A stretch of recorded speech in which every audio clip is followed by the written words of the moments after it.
In this Lion Legends feature, we're talking with former UNA football standout player Rodney Brooks, a member of the UNA Athletic Hall of Fame in 2004, a standout for the UNA football program from 1980 to 1983. Rodney, thank you for taking the time to catch up with us. And let's open up and just give UNA fans an update on where you're at now and sort of what you're doing. Okay. Well, I'll move back to Huntsville, Alabama. That's where we're from. And it's we've been here ever since, college. We graduated. And I have been working with Blue Cross and Blue Shield of Alabama I'm in my 16th year. And so, we were able to raise our two children, Bo and Bailey, here in Huntsville. And we've just loved being here in Huntsville, and it's all good. 36-8-1, the team records that you guys had your 4 years at UNA. Your wife went to UNA. Your daughter went to UNA as well. The University of North Alabama, just what does it mean to the Brooks household? Well, obviously it means a lot. We still try to stay in touch as much as possible. Try to go over and catch a few games. Now with Bailey, she has a little girl, Ridley Grace, and she's 1. And that kind of limits her time a little bit, but we try to get over and see, but we still have an allegiance to UNA. It's an awesome place. Didn't have to push too hard, but a little bit with Bailey. And once she went over there, she fell in love with the place. And she is so glad that she graduated from UNA as well. All right, let's jump into your playing career. Stand out at Lee High School. Then you come to North Alabama as a freshman in 1980. Wayne Grubb, the head coach. But North Alabama, what made it the right fit for you? Well, I had 2 teammates, high school teammates, that technically we had 5 to sign to go to UNA off my senior class in high school. 3 of us ended up going over. 1 signed a scholarship with Southern Miss, and the other decided to play baseball. He signed a JUCO, I think it was Japola. But Don Smith and David Schmidt, they both came over. Don was my roommate for 4 years, actually 4.5 years. It was just a good fit. I mean, Coach Grubb, he had been there. I think that was his second year maybe when we came over, and he gave us a pretty good pitch on what he was trying to do, and it turned out pretty good. Let's talk about your freshman season of 1980. What a year that was for UNA football. The school's first ever Gulf South Conference championship, the first ever appearance in the NCAA playoffs. You guys made a run to the semifinals. You had 3 interceptions as a starter your freshman year. And just what was that whole experience like of being on such a marquee team for North Alabama your first year? Well, I need to kind of step back a minute. We came over fall of '79. And so that truly was my redshirt freshman year. And I came over as a quarterback. And I had never played defense in my life, had know anything about defense. So when we came over, Coach Crow, Jack Crow, was the offensive coordinator. He brought us in a little early, the quarterbacks. And we, Rusty Towery came in at the same time. And that name, I think, rings a bell with most UNA fans. And the first day we were just tossing the football back and forth, I could tell he had a strong arm and I did not. So that was kind of my first little clue. And then finally that whole year in '79, I was a scout team quarterback, which that's a very humbling experience. And then after that season was over, Coach Grubb called me in his office and said, we got to make a decision. You're not going to be a quarterback here. You can be a receiver or you can be a defensive back. And I said, Coach, I've never played defense. I don't know how to tackle. I want to be a receiver. And so that spring rolls around, and the very first pass I caught, my lights go out. I mean, I'm knocked out. I remember waking up in the infirmary, and, so I said, I don't know about this receiver stuff. And so I went back to Coach Grubb after I recovered, and I said, Coach, I think I want to learn how to tackle. And he said, good, that's where we want you. So was how I became a defensive back. And, I wasn't crazy about it. And back then I still thought I could be a quarterback there. But, now when I've grown up a little bit and look back, there's no way. But so, yeah, I was a defensive back. Coach Davis, Steve Davis, was a first-year coach in '80.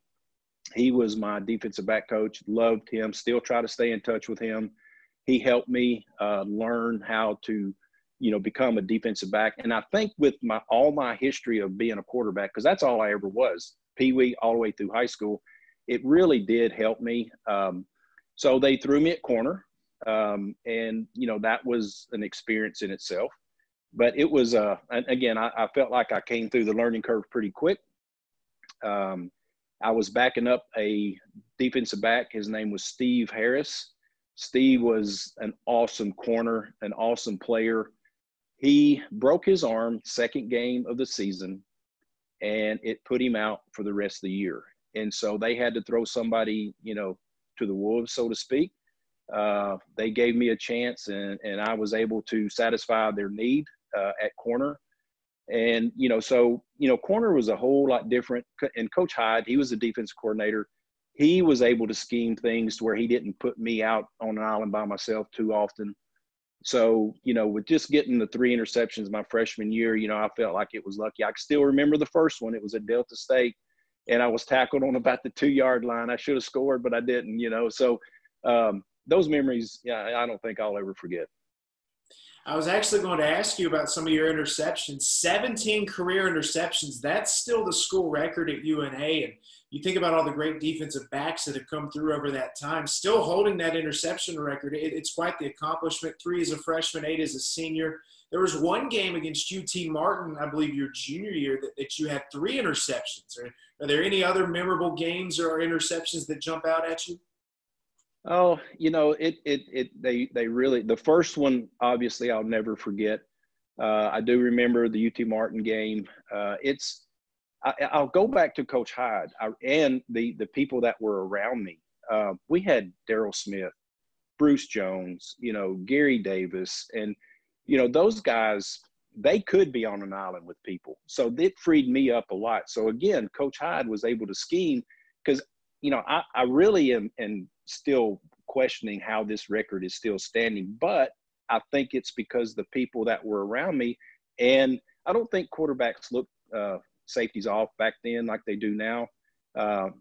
Again, and we watched, our group was tight. When I say our groups, the DBs, we were real tight. We watched a ton of film. We had Coach Davis gave me one of his old projectors, and we watched film in my room, almost every night. That's as after we already had our defensive, meeting. Even on the road, we would put that projector. They would take it for us. We'd watch it on the side of the wall in the hotel room, and it was. I felt pretty confident each time I went into a game. If quarterbacks were looking people off, I'd look for tackles that were kind of giving me a sign of run or pass. Those things. And again, in today's world, I wouldn't be able to do what they do today, but back then it was the people that we had that they could lock on people one-on-one, freed me up. I could roam more. Very rarely did I have responsibility of covering someone. If it may be in a back out of the backfield or tight end. So again, I appreciate and I'm humbled with the accomplishment, but again, it was Coach Hyde's, schemes that he had and the people around me, no doubt. And of course our line, Dean Sanders, Billy Witt, some of those, those people put a lot of pressure. And I remember my high school football coach saying that the best pass defense is a pass rush. And that has never left me. And it makes a lot of sense. And we had a lot of that. Let's talk about Bill Hyde, your defensive coordinator. He went on to be the architect of the Purple Swarm defenses that won the national championships, later becoming head coach, a legend for UNA fans. But your experience playing for Coach Hyde, what was that like? Well, I don't think I appreciated it as much then as I do now. He had a defensive mind. I just, I really, again, what he said was gospel. So, heck, okay, Coach Hyde says it. That's what we're going to do. And I remember on one of the playoff games in that run, 93, 94, 95, I went to one of them and I said, Coach, and this is before the game, man, you just played them 3 weeks ago. How are you going to defend them? He said, we got a twist or two. And they did. And so that just spoke volumes to me. And everybody that played for Coach Hyde, they knew what he was capable of, and he was one heck of a defensive coordinator. So your freshman year, you were one of the most historic teams in UNA football. Your senior year, you cap it off again with a GSC championship, another run to the semifinals in the NCAA tournament. But you start your career with a great run. What was it like finishing it with another great run?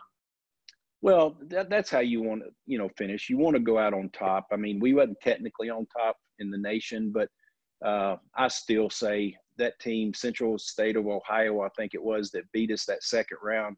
If we played them 10 times, that's the only time they would have beat us. I mean, you ask about interceptions that I remember. I had one in that game, and it was pouring rain, and it was about 40 degrees. It was the most miserable time I've ever spent on a football field. But, here, there late in the game, we had had an interception, so that was going to give us a chance. We had the best kicker in the nation, James Knoll. He could make them from anywhere. It didn't matter what the conditions were. So I felt very confident we were going to, be able to get in field goal range and at least tie this thing up. But it didn't happen. I think we fumbled or something. I can't remember. But that was one of the very few times that I can remember after an interception that we didn't get points out of it. So it just wasn't meant to be. They were the better team that day. And they, Coach Grubb always said he had these team maximums. The team that makes the fewest mistakes will win. We happened to make one more than they did. So, my hat went off to them.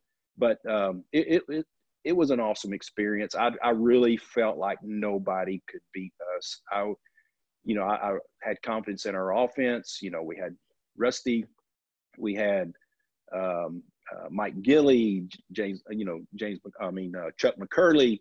It was just an awesome, team. Clarence Johnson, holy mackerel.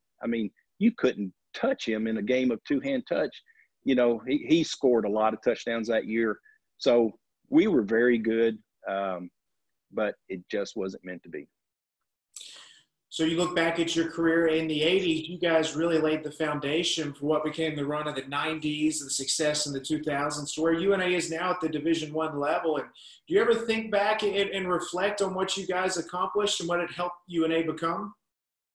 I guess as I get older, I do maybe. I want to think I was a small part in helping, build the program where they are today. But it takes a lot of people to do that. And there's been so many tremendous athletes to come through the system. And even a lot from my high school, Keith Humphreys, is one that's from Lee High School. Israel Rayburn, what an awesome defensive end he was. I'd like to think we had a small part in help building the program. I was hoping they could kind of stay in that D2 level, but, after seeing, and understanding what all went into that, I get it. It just wasn't as many teams for D2 teams to play.